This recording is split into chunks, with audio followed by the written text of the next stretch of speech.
I'm Yulia, the voice of the podcast Love to Heal, a journey of self-discovery, healing, and spiritual growth.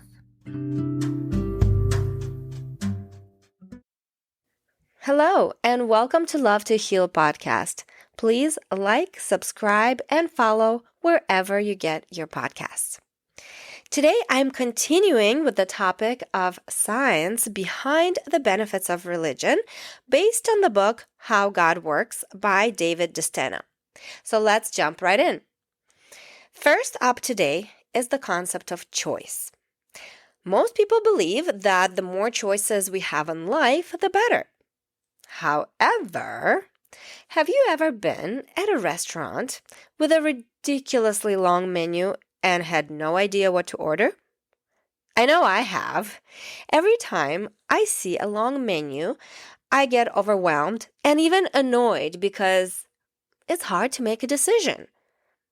Or do you ever get on Netflix or another streaming platform hoping to find something new to watch and spend way too long choosing, and then you choose something and then you're not even happy with your choice and you wonder what else you should have watched instead? Yeah, there have been many times when my husband, for example, and we would preview upwards of, a dozen series and documentaries, and we still couldn't decide what to watch. And we would end up feeling irritated and even mad at each other for not being able to agree on something. And believe it or not, this goes for everything in life.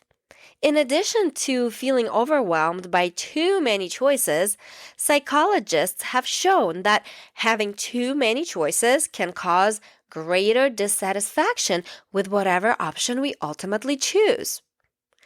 I have to mention my husband here one more time because, for example, when we go shopping for something, even a small thing like clothing, and he tries on a bunch of outfits, and then at checkout or on the way home, or even once we get home, he experiences buyer's remorse. He keeps asking me, should I have gotten the other shirt? Should I return this and get something else? Etc., etc. It's customary to think that the more choices we have in life, the better off we are, but this turns out to be not so. Think also of dating apps and the existence of more profiles that you could physically view. This can certainly leave you feeling uncertain, thinking, well, what if my soulmate is still out there? I just didn't get to see his profile. And what about Amazon and other online stores? The other day I was looking to buy new bedding, and even after filtering my search by color and price and size, I was still left with thousands of options to choose from. I'm not going to disclose the amount of time I spent scrolling. Let's just say that I was exhausted and completely unsure of my decision. Yes, I know I can return it if I'm not satisfied, blah, blah, blah. But if I return it, that means the search will be on again. And honestly, just thinking about it makes me antsy. And this is what scientific studies are showing too, that the more choice does not maximize overall well-being. But, interestingly enough, religions have known this all along and didn't need to wait for science to make this discovery.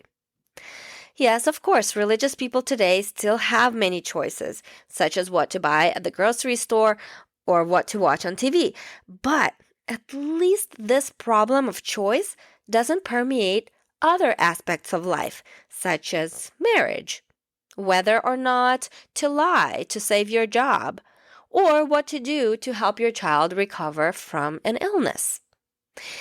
In his book, How God Works, DeSteno explains that with belief that God will intervene, that a ritual will heal, that a choice never to lie or cheat ensures the best outcomes, comes certainty.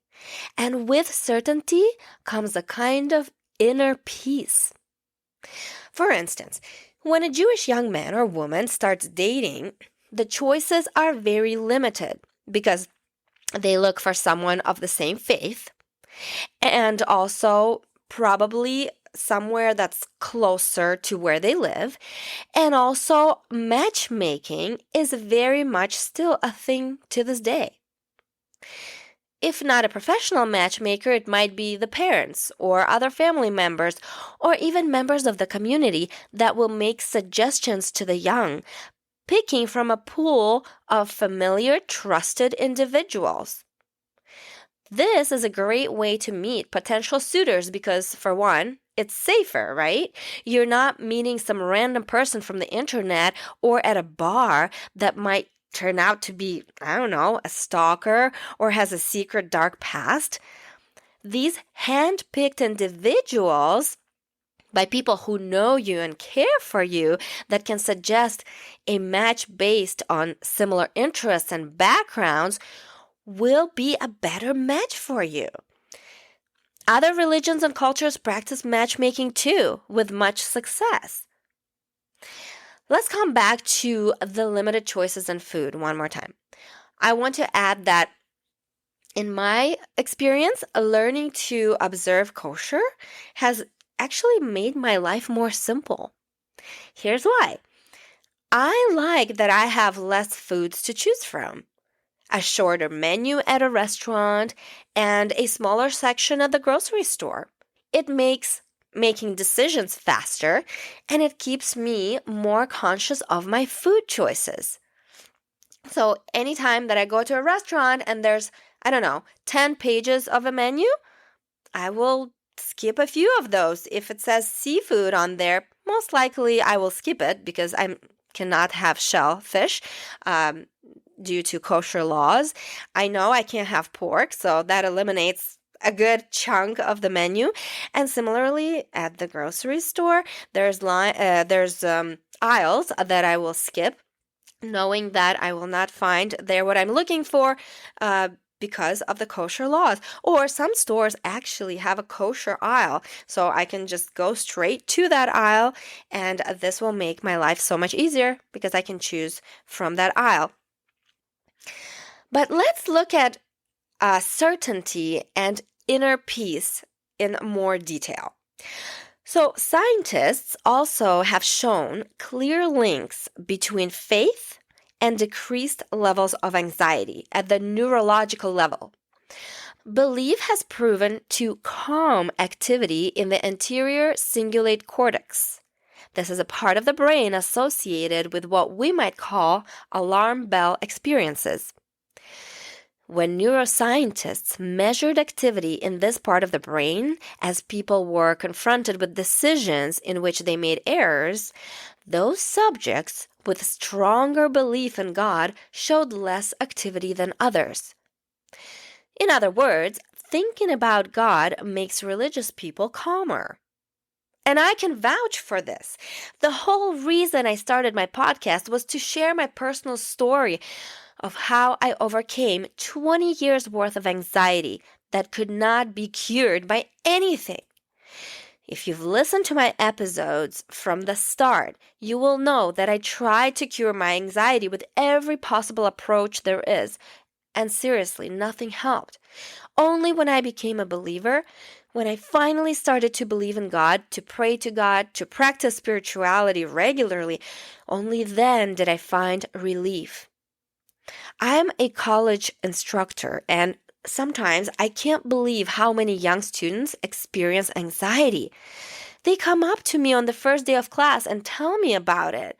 Some have special accommodations in place. In case of a panic attack or some other uncontrollable event, they want me to know that they need to leave the room, and they ask me if it's okay, and if they have to miss class due to this, can they make up their assignments, and etc., etc. My stepdaughter is in high school, and I hear also about the countless teenagers dealing with depression and anxiety and even self-harm. Well, guess what? Those kids and adults who practice religion experience much lower levels of anxiety, if any at all. So this is why I am such an advocate of religion, and this is why I'm going to continue sharing my personal experience so that more and more people can experience the benefits of religion. Okay, let's move on to the next benefit of religion. I mentioned in the previous episode how religious people also experience less loneliness and depression. Let me explain this a bit further. Did you know that loneliness is as dangerous as smoking? Well, this is because loneliness impairs immunity, worsens inflammation, and increases blood pressure, all of which are related to ailments like heart disease and diabetes. Thankfully, religion, like other social institutions, has the power to combat this malady by providing regular opportunities for gathering. What sets religion apart, though, is that many of the gatherings are obligatory, but even more important, the gatherings provide for deeper, more meaningful bonds between people. The way this occurs is through religious rituals, such as prayer service. Psychologists have conducted experiments on motor synchrony. This is the moving parts of your body in sync with others. And they have reported that synchrony of any type made people feel closer to, trust, and cooperate more with one another. But the effects were magnified when the synchrony had a sacred element attached to it. In other words, when the activity was spiritually meaningful, the impact that synchrony had on people's minds intensified. As you probably know, synchronous spiritual activities are an intrinsic part of most religions. In Judaism, during prayer service, we not only sing in unison, but we also move and sway. And during festivities, we dance and sing songs together. And all this builds a very strong connection between people. Now that I belong to a synagogue, I'm also a member of a community. And when I attend a prayer service or holiday, I feel very connected to the other members of the synagogue and other Jewish people as a whole. It makes me feel safer. It makes me feel more confident in my own identity. If before I was afraid to publicly demonstrate my Jewish heritage, now I proudly wear my Star of David necklace and I speak freely of my religious rituals, like attending prayer service, lighting Shabbat candles, and keeping kosher. When you belong to a community of other like-minded people, you feel more brave and you feel more assertive and you know that others have your back. All right, next on the list is the learning what's right and wrong in the formative years. This topic occupies my mind on a regular basis because I do have 2 little ones at home and I want them to grow up to be model citizens. Although religion is not the only way for people to learn to behave ethically, obviously, it is one of the oldest and probably most effective means of encouraging good behavior. In his book, DeSteno mentions a famous anthropological study that revealed a correlation between people's belief in God and fairness. The scientists found that those who believed in an omniscient, moralistic God were much less likely to cheat people and to share their money more. In another study, scientists asked their subjects to compose a prayer before taking a quiz, and they found that those who believed in God and said a prayer were much more honest than their counterpart. Moreover, what religion does for people is provide constant reminders to behave all the time. Because let's face it, it's easy to forget or ignore what we're supposed to believe until we're reminded. This is especially true in Judaism because we have hundreds of mitzvahs that we're supposed to observe that do just that. They remind us to follow God's commandments, to be kind, to be fair, to be honest, etc. One of the mitzvahs is to have a mezuzah on each doorpost of the house. Why? Because every time we see it and kiss it, we are reminded that God is around us and that we should behave in His presence. My 7-year-old son knows all this, and there's the mezuzah on the doorpost of his room. And every time someone walks into his room, he makes sure that we've kissed the mezuzah. Otherwise, we cannot enter. It makes me happy to see my kids practice such rituals because were it not for our religious practice, it would be more difficult to teach them moral behavior, which requires self-control. And it's not easy for kids or adults, for that matter.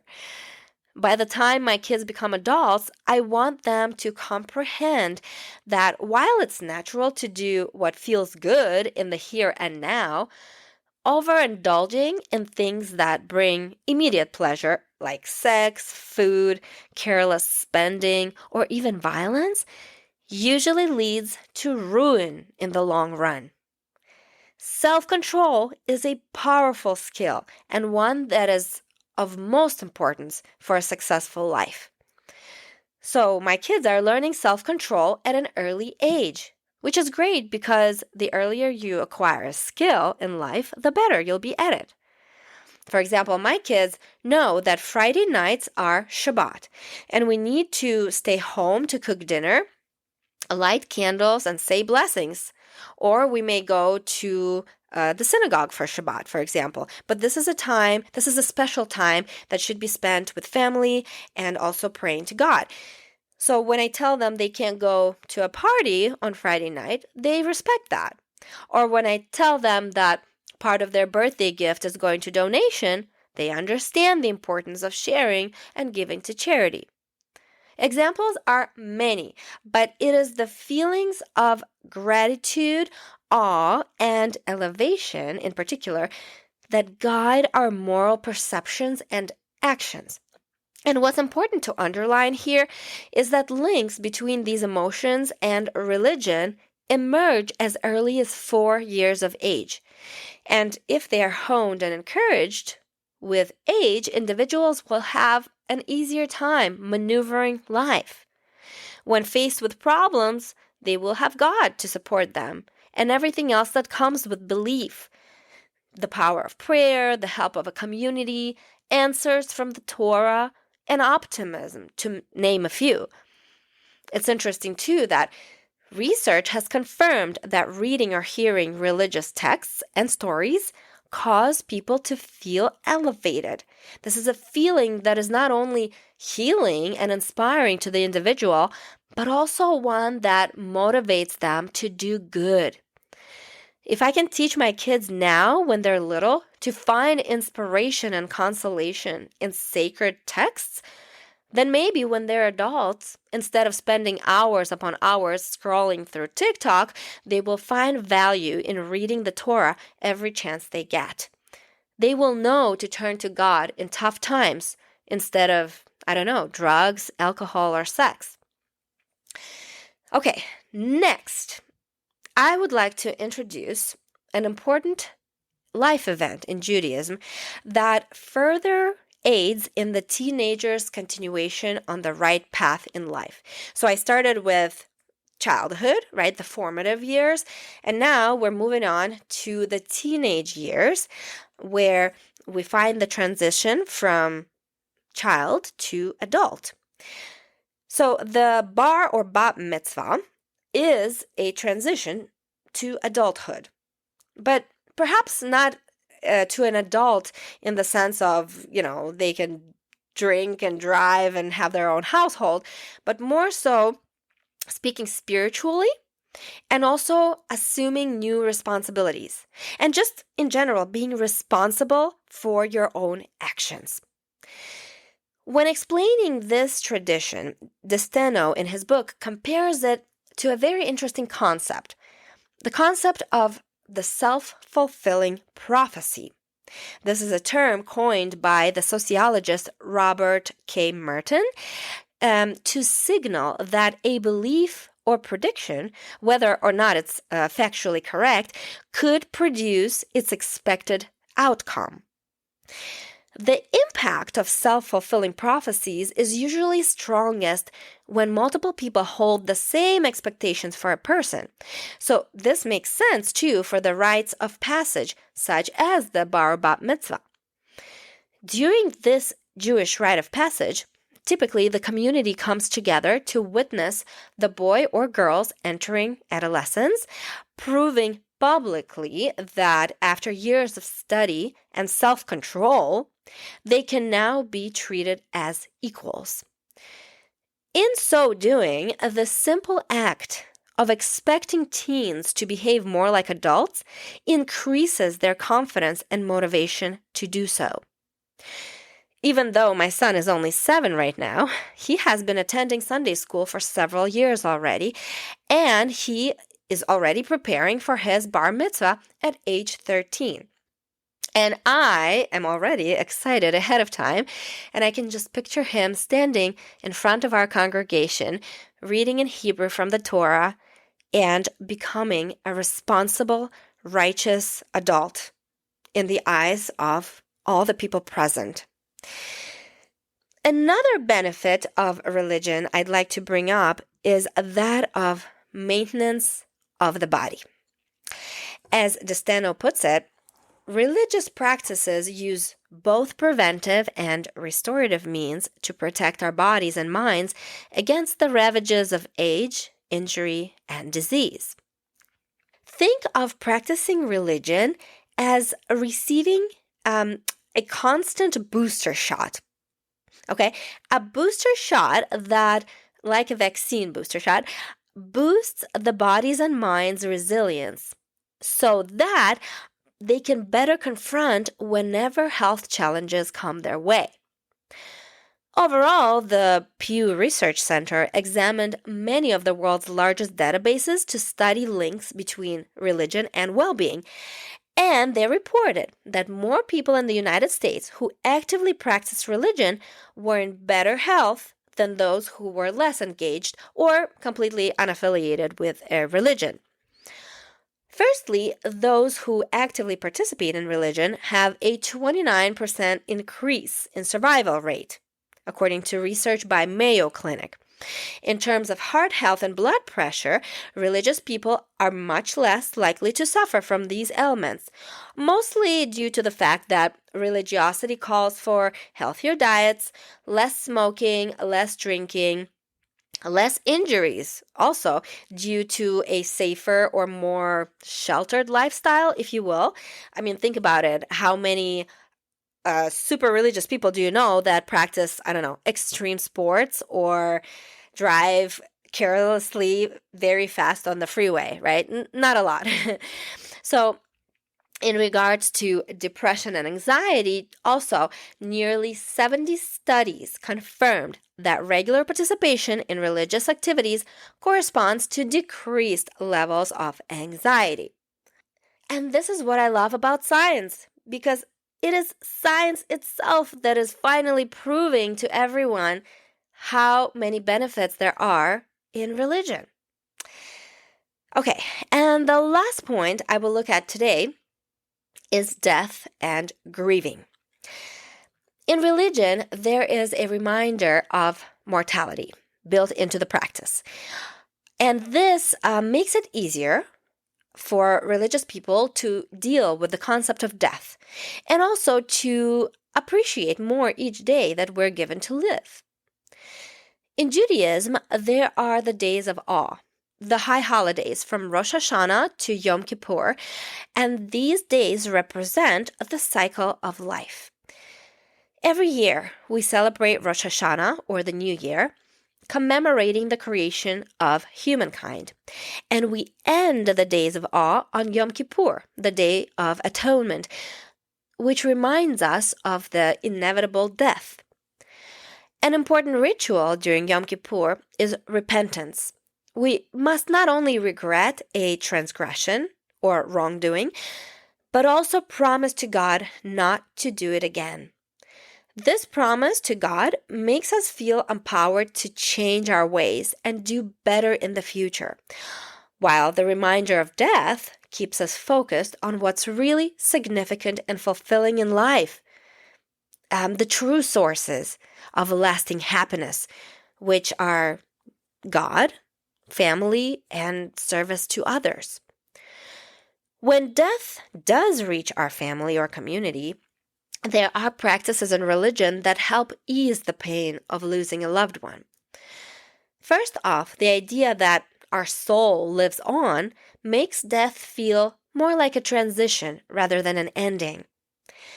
Believing in an all-loving God that created us and will take care of us after our death makes the transition easier.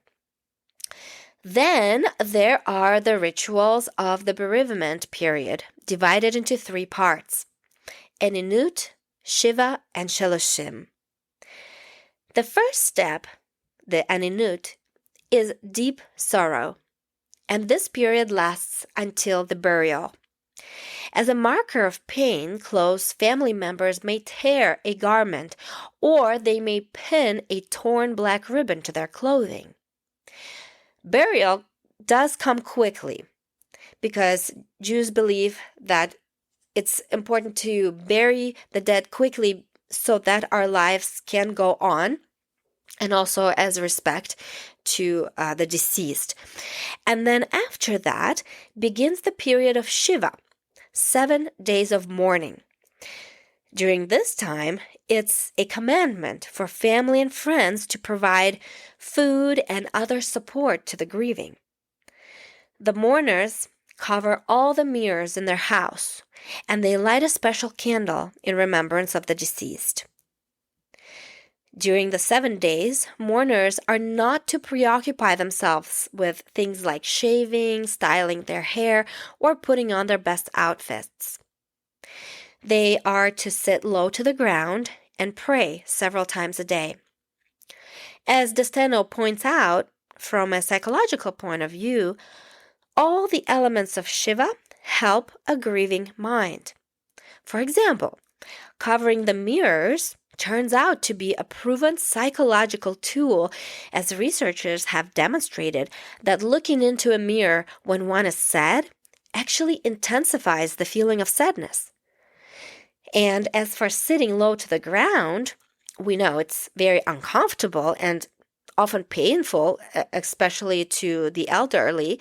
So when you stand up after sitting for long periods of time, you experience relief.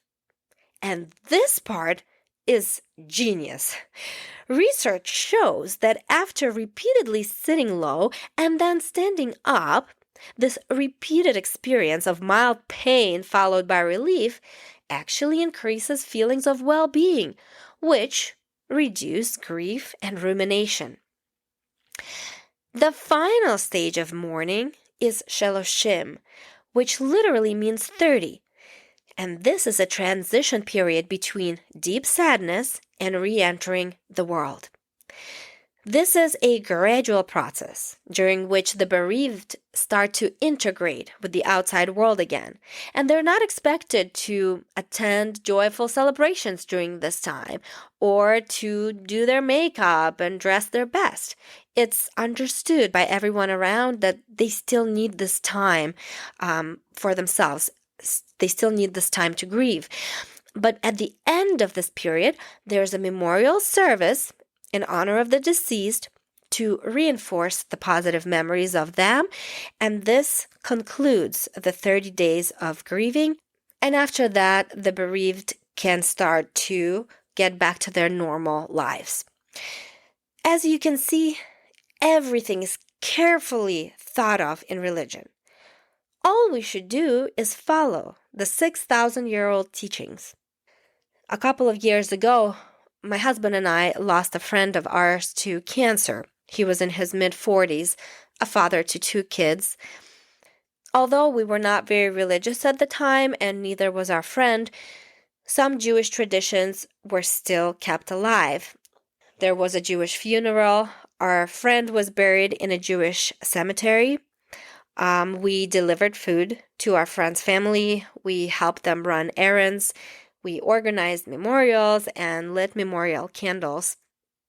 But honestly, I wish I had known then what I know about Shiva and the other stages of mourning today, because I think this information might have helped our friends, family, the bereaved, to ease the pain of our friend's death. There are many more benefits to religion that I could explore, but I will leave it at this today. I'm hoping that this episode inspires you to do your own research and to try some of these practices and rituals for yourself. In conclusion, the practice of religion offers an impressive, time-tested array of psychological technologies that augment our biology to help us solve problems that biological adaptation alone hasn't been able to solve. So why forsake the numerous priceless tools available to us in religion? While many people don't want anything to do with religion, findings from the Pew Research Center demonstrate that the number of people identifying as spiritual is going up. This means that people are yearning for God, for that which our fast-paced material world cannot provide them. Hey, I was there just a year ago myself. I identified as spiritual because I was afraid to become religious because of all the bad press religion gets. But once I crossed that threshold from spiritual to religious, my life took on a whole new meaning, and I couldn't be happier with my decision. I am ever more confident, healthy, and happy, and I'm going to continue sharing my experience in hopes of inspiring others to give religion a chance. If you have any questions or comments that you'd like to share, please reach out to me through email or social media, and I will address them in future episodes. Thank you so much for listening. I will leave you today with a poem by Adeline Foster titled, If There Be No God. Enjoy, and until next time. If there be no God, then all the stars that in their place have eons roamed abroad would long ago have lost the trace of orbits, if there be no God. If there be no God, then justice in the heart of man would be a fake, a senseless fraud. Each for himself alone would stand, no honor, if there be no God.